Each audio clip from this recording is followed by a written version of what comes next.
Hello everyone, मैं सुरभि आप सभी का स्वागत करती हूँ आपके अपने चैनल मैथ्स विल पर। सो गाइस, कल हम लोगों ने HCF एंड LCM कंप्लीट कर लिया था और आज हम चलेंगे अपने नए चैप्टर में, जो क्या है, रेशियो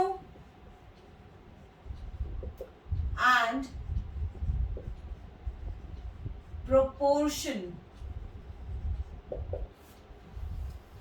यानी कि अनुपात और या एवं समानुपात।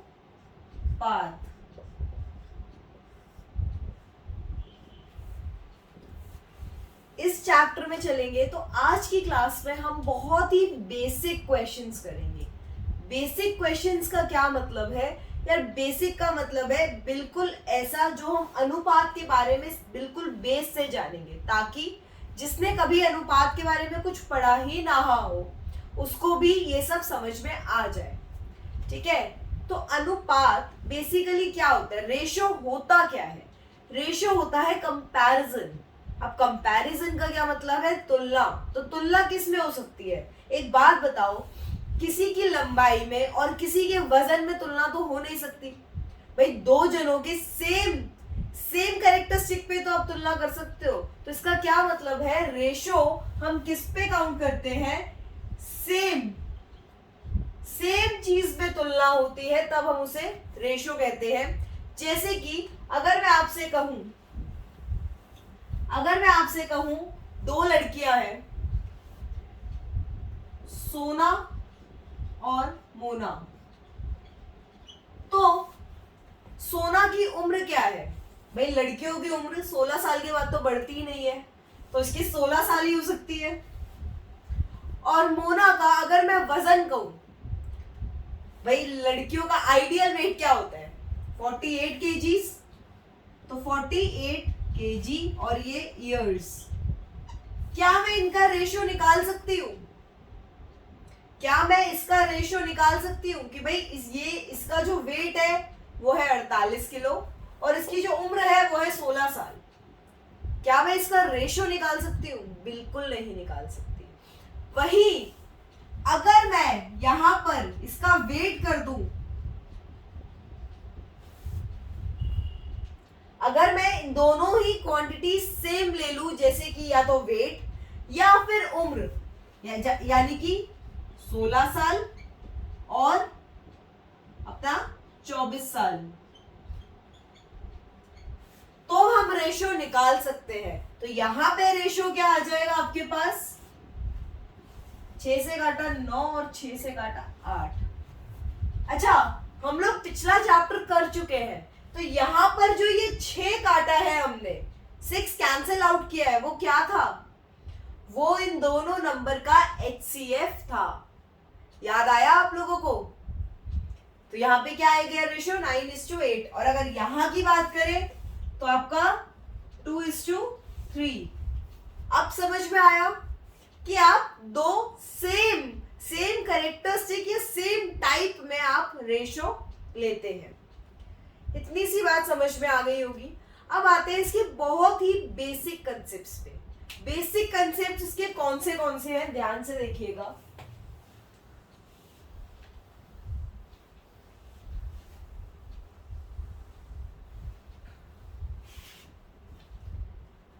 अगर मैं आपसे ये कहूं x/y is equal to 2:3 and y/z is equal to 5:4, तो क्या आप मुझे ये एंड या और आप कुछ भी लगा लीजिए, आप हिंदी वाले बच्चे और लिख लीजिए, तो क्या आप मुझे x/y/z की वैल्यू दे सकते हैं? दे सकते हैं भाई? ऐसा तो कोई भी ना हो जो मुझसे ये कह दे या तो ये 2:5:4 है या फिर 2:3:4 है। भाई ये दोनों गलत है। तो क्या हो सकती है इसकी वैल्यू? इसकी वैल्यू हम कैसे फाइंड आउट करते हैं, ध्यान से देखिएगा। इसकी वैल्यू फाइंड आउट करने के मैं आपको 2-3 तरीके बता दूंगी, जोन सा आपको समझ में आए वो याद कर लो, ठीक है। तो इसमें पहला तो तरीका क्या है, आपका नॉर्मल ट्रेडिशनल मेथड, जो आपको नॉर्मली समझाने के लिए भी सिखाया जाएगा। देखिए ध्यान से, अगर मैं 20 में से नंबर मानूं, सपोज करो x एक बच्चा है, y एक बच्चा है और z एक बच्चा है, या तीन ही वेरिएबल है, तो अगर मैं 20 में से इनके अंक मानूं, अंक, तो यहां पे किस तरीके से ले सकती हूं मैं, भाई इसके मैंने कहा इसके 15 अंक हैं, 15 नहीं करते, चलो ज्यादा में से मानते हैं, 40 में से मानते हैं, इसके 30 अंक है, तो इसके कितने होंगे, इसके 20 और इसके कितने हो जाएंगे, ध्यान से देखो, इसके हो जाएंगे आपके 24, ठीक है। तो अब अगर आप अनुपात देखें, इनका रेशो देखें, तो क्या है, x और y का रेशो क्या आ गया, 2:3, बिल्कुल सही। और अगर y और z का रेशो क्या आ गया, 5:4, बिल्कुल सही। लेकिन अंक तो y के सेम ही है, जो y के नंबर आए हैं आउट ऑफ 40, मैंने बोला आउट ऑफ 40 जो y के नंबर आए हैं, भाई वो तो दोनों केसेस में सेम है, लेकिन जब हमने इससे कंपेयर किया, इससे तुलना की, तब रेशियो 2:3 आ गया, जब हमने इससे तुलना की तब रेशियो 5:4 आ गया। तो इसका मतलब क्या है, हमें y को सेम बनाना पड़ेगा, तभी तो हम तीनों की तुलना एक साथ कर पाएंगे। तो हम इसे सेम कैसे बनाते हैं, दो आपके पास y की वैल्यूज है, आप उनका एलसीएम ले लीजिए। तो एलसीएम कैसे लेंगे, 5 और 3 का एलसीएम क्या आएगा, 15। तो अब आप इस 3 को 15 पे बदल दीजिए और इस 5 को बदल दीजिए। ध्यान रखिएगा, ये दोनों एक रिलेशनशिप शेयर करते हैं, तो उसका क्या मतलब होता है कि जो ऑपरेशन हम इधर लगाएंगे वही ऑपरेशन हमें इसके साथ भी लगाना पड़ेगा, और ऐसे ही जो भी हम इसके साथ करेंगे वो हमें इसके साथ भी करना पड़ेगा, ठीक है ना। तो अब इसे 15 बनाएंगे तो कैसे बनाएंगे, 5, तो ये आपका क्या हो जाएगा, 10 और 15। इसे हम 15 बनाएंगे तो इसे 3 से मल्टीप्लाई करेंगे, 3 से गुणा किया तो ये आ गया 15 और ये आ गया आपका 12। तो अब आपके पास रेशो क्या आ गया, एक्स वाई जेड का, 10, 15 और 12, और यही आपका आंसर है। इसका आंसर क्या आया, x:y:z is equal to 10, 15 and 12। यहां पे ऑलरेडी ये तीनों को प्राइम नंबर्स आए हैं। भाई रेशियो क्या होती है, को प्राइम होते हैं ना, हम पढ़ चुके हैं ये सब। ऐसा मत करना कि आगे का पढ़ते जाओ और पीछे का भूलते जाओ। ये क्या है, ये को प्राइम नंबर्स है। तो अब अगर ये रेशियो में है तो हमें तीनों रेशियो को हमें चेक करना पड़ेगा कि आपस में को प्राइम हो, और ये है को प्राइम, ठीक है। तो समझ में आया अभी कैसे निकाला हमने। अब ये मैंने समझाने के लिए इतनी मुशक्कत करी, आपके लिए मेहनत करी। आपको यहाँ पे एक सिंपल सी बात क्या देखनी है, जो आपके पास कॉमन एंटिटी है, जो आपके पास कॉमन वेरिएबल है, आप उसकी वैल्यू सेम कर देंगे और आपका आंसर आ जाएगा। ये बात समझ में आई। अब आते हैं नेक्स्ट पर। नेक्स्ट क्या कहते हैं, नेक्स्ट कौन सा तरीका है उसे देख लेते हैं। ये समझाने के लिए भी था कि आपको पता चले कि हम y की वैल्यू सेम क्यों करते हैं, ठीक है ना। तो अब अगर मैं नेक्स्ट तरीके पे आऊं, शॉर्टकट ट्रिक पे आऊं, शॉर्टकट पे, तो वो कैसे होता है वो भी सिखा रही हूं। 2 या 3 तरीके सिखाऊंगी, आराम से समझना, इजी है, ठीक है। जब आपके पास सिर्फ 2 रेशो हो, यानी कि सिर्फ 3 वेरिएबल हो, तब ही ये वाली ट्रिक काम करेगी। तो वो ये देख लो, वो क्या होती है, x y y z, और ये क्या है 2:3 और ये 5:4। तब आप क्या बनाते हैं, तब आप बनाते हैं उल्टा n।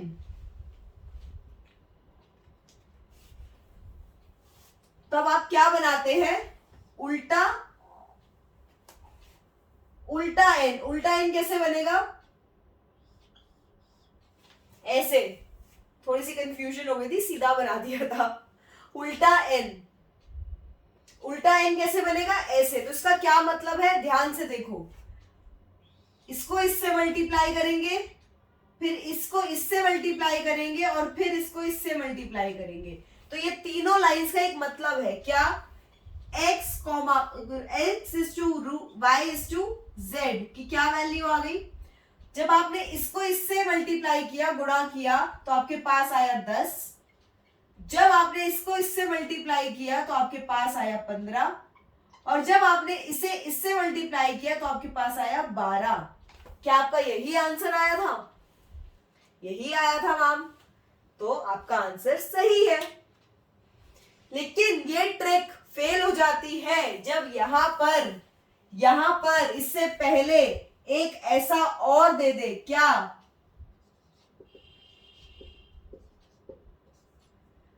अगर आपको इससे पहले एक और दे दिया, तब ये 3 वाले केस में, यानी कि 3 रेशो में और 4 वेरिएबल में ये ट्रिक फेल हो जाती है। तो ये सिर्फ 3 वेरिएबल पे काम करती है, यानी कि 2 रेशो पे काम करती है। इस चीज को ध्यान में रखिएगा। अब एक यूनिवर्सल ट्रिक भी बताओ मैम, ताकि हम बाकी अगर हमारे पास ज्यादा रेशो आ जाए तब कैसे सॉल्व करें, वो भी बता रही हूं, ध्यान से समझो। वो कैसे होता है, देखो, x y, इसकी क्या वैल्यू है, 2 और 3, और अब आ रहा है y और z, तो इसकी क्या वैल्यू है, 5 और 4, 5 और 4। अब क्या करते हैं हम, यहां पर एक रिक्त स्थान है, एक यहां पर और एक यहां पर, तो भाई इसको आप कैसे याद कर लो, पड़ोसी ही पड़ोसी के काम आता है। रिश्तेदारों से पहले तो पड़ोसी पहुंचते हैं, है कि नहीं।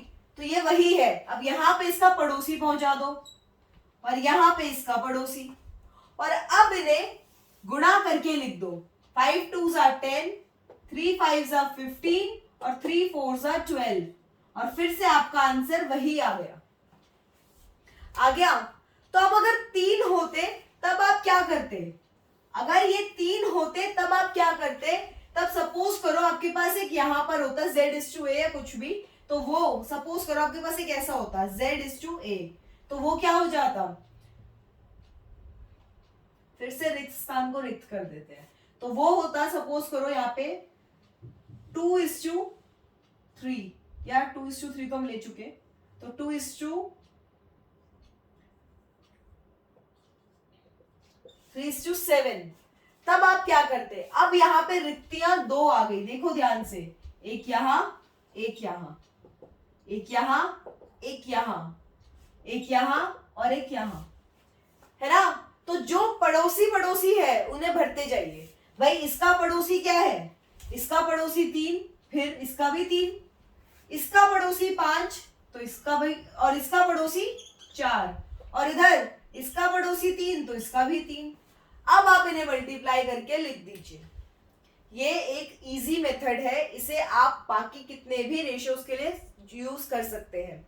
अच्छा, एक चीज और, क्या आप बाकी किसी उसमें यूज कर पाएंगे इस मेथड को, आप इसको कितने भी चीजों में, कितने भी बड़े आपके पास रेशियो आ जाए, अगर 3 की जगह 4, 4 की जगह 5 रेशियो भी आ जाए, तब भी आप इसे सॉल्व कर सकते हैं।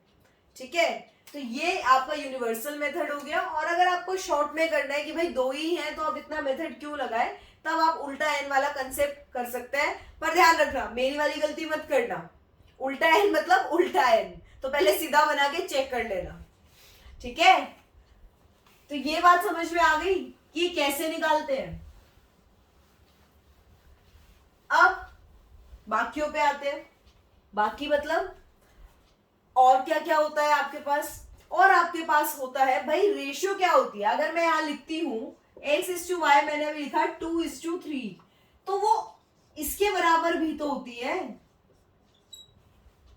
तो इसका मतलब ये खुद भी एक फ्रैक्शन में है। तो अगर यहां पर ये फ्रैक्शन आ जाए तब आप कैसे सॉल्व करेंगे? भाई अब आपके पास फ्रैक्शन है। ध्यान रखना, रेशो जो फाइनल रेशो होती है वो कभी डेसिमल्स और कभी भी फ्रैक्शन में नहीं आती है। आपके पास जो आपका फाइनल आंसर होगा वो कभी, बहुत रेयर भी ऐसा एग्जामिनर की गलती है वो, और वो गलती मानी भी नहीं जाएगी क्योंकि आप सॉल्व तो है ही, लेकिन रेयरेस्ट ऑफ रेयर केसेस में होता है। अदरवाइज रेशो हमेशा ऐसे ही लिखी जाती है होल नंबर्स में, ठीक है ना। तो यहां पे आते हैं, इसे कैसे सॉल्व करेंगे? बहुत सिंपल है, बहुत सिंपल है। क्या करें आप? Cross multiplication. तो क्रॉस मल्टीप्लीकेशन होते ही क्या हो गया? 14:15। ये आपका आ गया एक आंसर। अब ये तो दो ही थे तो ये तो क्रॉस मल्टीप्लीकेशन हो गया। अगर 3 होते तो, यानी कि x भी होता, y भी होता और z भी होता, और ये ऐसे होता 1/7, 2/9 और 3/14। अब इसे कैसे सॉल्व करते हैं आप? कैसे सॉल्व करेंगे? अब आप यहां पे यूज करते हैं एलसीएम मेथड। तो एलसीएम मेथड कैसे यूज होता है? इन तीनों का एलसीएम। तो 7, 9 और 14 का एलसीएम क्या आएगा? आप एचसीएफ एलसीएम कर चुके हैं, आप एचसीएफ एलसीएम कर चुके हैं, तो अब यहां से एलसीएम निकाल सकते हैं। तो यहां पे एलसीएम क्या आएगा? आपको सीधा सीधा दिख रहा है, इसके पास 7 है और इसके पास 2 है, तो यानी कि 14 इंटू 9 ही आपका एलसीएम होगा। तो 14 इंटू 9 क्या होगा? क्या मल्टीप्लाई करके देखने वाले हैं? क्या आप ज्यादा इजीली ये नहीं कर लेंगे?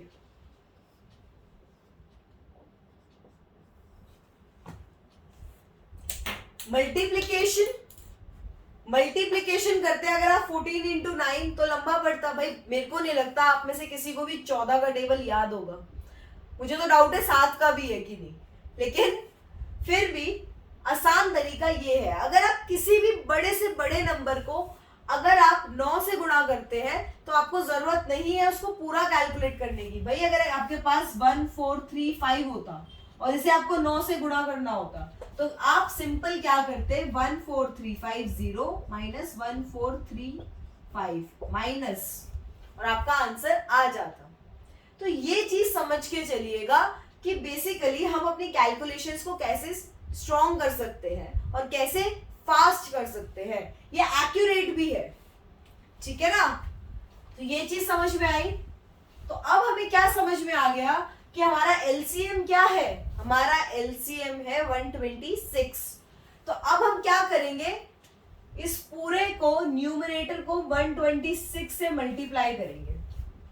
तो जैसे ही मैंने यहाँ पे इसको किया 1 इंटू 126/7, 2 इंटू 126/9 और 3 इंटू 126/14, ऐसा हो गया। ये कुछ मैं सॉल्व करके दिखा रही हूं, पर ध्यान रखिएगा आप यहाँ पे ये सब मिस करके सीधा आंसर पे आ सकते हैं, ठीक है। अब क्या क्या कैंसिल हो रहा है? भाई ये किससे बना हुआ है? 14, 7 इंटू 2 इंटू 9, तो ये क्या हो गया? 18। ये 14 से बना था तो 14 इंटू 9 से तो 9 कट गया, बच गया 14, 9। तो आपका आंसर क्या आया? 18:28:27, और ये तीनों नंबर को प्राइम है। क्या है? को प्राइम। तो अगर ये नंबर्स को प्राइम है तो ये आगे फर्दर सॉल्व नहीं होंगे, फर्दर आगे आपके रिड्यूस नहीं होंगे। तो ये आपका आंसर आ गया होल नंबर्स में, ना तो फ्रैक्शंस में है ना डेसिमल्स में है। ये बात आई समझ? आगे चलते हैं। और क्या क्या पूछता है आपको फ्रैक्शंस में, सॉरी रेशो में? यार बहुत ध्यान से समझना, मैं चीजों को बिल्कुल आज बेसिक से समझा रही हूं, तो जो जो आप समझ सकते हैं, जो जो आपको नहीं पता है, ध्यान से समझ लो, क्योंकि रेशो सिर्फ एक ऐसा चैप्टर है जिससे आप क्या क्या नहीं सॉल्व कर सकते। आप सिर्फ रेशो ही सॉल्व नहीं करते। रेशो, SICI यानी कि सिंपल इंटरेस्ट, कंपाउंड इंटरेस्ट, ठीक है, और आपके इसके अलावा profit loss, percentage, time and distance, time and work, कितनी चीजें हैं जिसे आप सॉल्व करते हैं। यहां तक कि आपका ज्योमेट्री में भी आपका रेशो लगता है, बहुत जगहों पे लगता है। तो अगर रेशो के बेस स्ट्रॉन्ग है तो आप बहुत सारे क्वेश्चंस कर सकते हैं इससे, बहुत सारे।